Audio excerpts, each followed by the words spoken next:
دشمن جان کی next episodes میں آپ دیکھیں گے کہ اب مائرہ کے سمجھانے کے اوپر شامیر اس بات پہ راضی ہو جائے گا کہ وہ عائشہ کے ساتھ اچھا سلوک کرے گا، کیونکہ وہ تو اس کی محبت کو بھلانے کے لیے تیار نہیں تھا۔ لیکن آہستہ آہستہ اگلی ایپیسوڈز میں آپ دیکھیں گے کہ اس کا رویہ عائشہ کے ساتھ بہت زیادہ اچھا ہوتا چلا جائے گا۔ وہ عائشہ کو پڑھائی کی بھی اجازت دے دے گا کہ وہ اپنی تعلیم مکمل کرے، جبکہ اس کے ساتھ اس کا سلوک بہت زیادہ پہلے سے بہتر ہونا شروع ہو جائے گا، جس کی وجہ سے عائشہ بہت زیادہ خوش ہو جائے گی، کیونکہ وہ تو یہ سوچ بھی نہیں سکتی تھی کہ اچانک شامیر اس کے لیے زندگی میں خوشیاں لے آئے گا۔ اسی لیے وہ اپنی خوشیوں میں اپنی زندگی میں بہت زیادہ خوش ہو جائے گی، جبکہ پروین بیگم ابھی بھی بہت زیادہ غصے میں رہیں گی، کیونکہ وہ تو یہ چاہتی ہیں کہ مائرہ اس گھر سے چلی جائے۔ لیکن اب سب کچھ ہولڈ مائرہ کا ہوتا چلا جا رہا تھا اور اس کو گھر کا خرچہ اور گھر کا سارا نظام بھی دے دیا گیا ہے،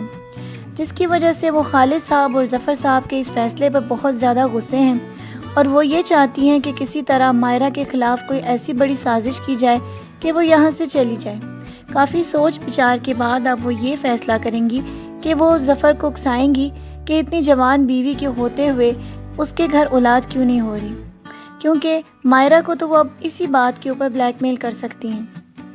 مائرہ بیچاری پریشان ہو جائے گی، کیونکہ ایک طرف شاہینہ بھی اس کو بار بار فون کر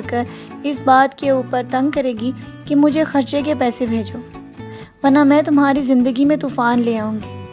مائرہ کو تو معلوم ہے کہ اگر ظفر صاحب کو اس بات کے بارے میں پتہ چل گیا تو آگے مائرہ اور شامیر کی زندگی میں طوفان آ جائے گا، اسی لیے وہ بیچاری ظفر کی باتیں بھی سنیں گی کہ پروین بیگم ان کو اس بات پر بار بار طانے مار رہی ہیں کہ ان کے گھر اب تک اولاد کیوں نہیں ہو رہی، جبکہ مائرہ بیچاری دو طرح کی پریشانیوں کو لے کے اس کی سمجھ میں کچھ نہیں آئے گا کہ میں ظفر صاحب جو کہ پروین کے ساتھ ہر وقت الجھتے رہتے ہیں ان کی بات کو کس طرح سے مکمل کروں، جبکہ پروین بیگم سازش کرنے کا کوئی بھی موقع آگے ہاتھ سے جانے نہیں دیں گی۔ جبکہ آپ یہ دیکھیں گے کہ بیچاری مائرہ بہت زیادہ پریشان ہوگی، اس کی سمجھ میں کچھ نہیں آئے گا کہ آگے وہ کیا کرے، جبکہ شاہینہ اسے بار بار تنگ کرتی رہے گی اور یہ بات یاد دلائے گی کہ شامیر اور اس کی کہانی ابھی تک ظفر صاحب کو نہیں پتہ، اور جو ہی اس نے یہ سب کہانی بتائی تو جو کچھ عیش وہ اس گھر میں کر رہی ہے ایک لمحے میں اس کو اس گھر سے نکال دیا جائے گا۔ اسی لیے وہ اس کو بہت زیادہ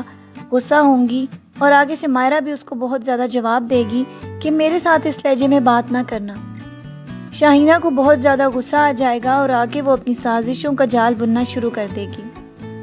جبکہ وہ جانتی ہے کہ ظفر صاحب کے ساتھ اس کی شادی 10 لاکھ کے عوض ہوئی ہے، لیکن ساتھ میں وہ یہ بھی جانتی ہے کہ کبھی بھی ظفر صاحب یہ برداشت نہیں کریں گے کہ جسے وہ بیاہ کر اپنے گھر اپنی بیوی کے روپ میں لے کر آئے ہیں وہ پہلے سے شامیر سے محبت کرتی تھی، اور وہ اس بات کو کبھی بھی مانیں گے نہیں، اور جو حشر وہ شامیر اور مائرہ کا کر سکتے ہیں وہ بات وہ اچھے طریقے سے جانتی ہیں،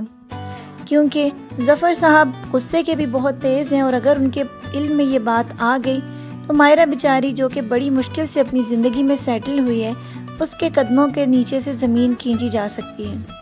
کیونکہ شامیر کی محبت تو ابھی تک اس کے دل میں قائم ہے، لیکن حالات اور مجبوریوں کے ساتھ مائرہ اب سمجھوتا کر چکی ہے، اور اب وہ یہی چاہتی ہے کہ باقی ماندہ زندگی وہ ظفر صاحب کے ساتھ ہی گزارے، کیونکہ والدہ کے انتقال کے بعد اب اس بیچاری کے پاس اور کوئی بھی ذریعہ نہیں، نہ ہی کوئی ٹھکانہ ہے۔ ویورز، آپ کو یہ پرومو کیسا لگا؟ اپنی رائے سے ہمیں ضرور آگاہ کیجیے گا، اور مزید پروموز کے لیے ہمارا چینل دیکھتے رہیے۔ اللہ حافظ۔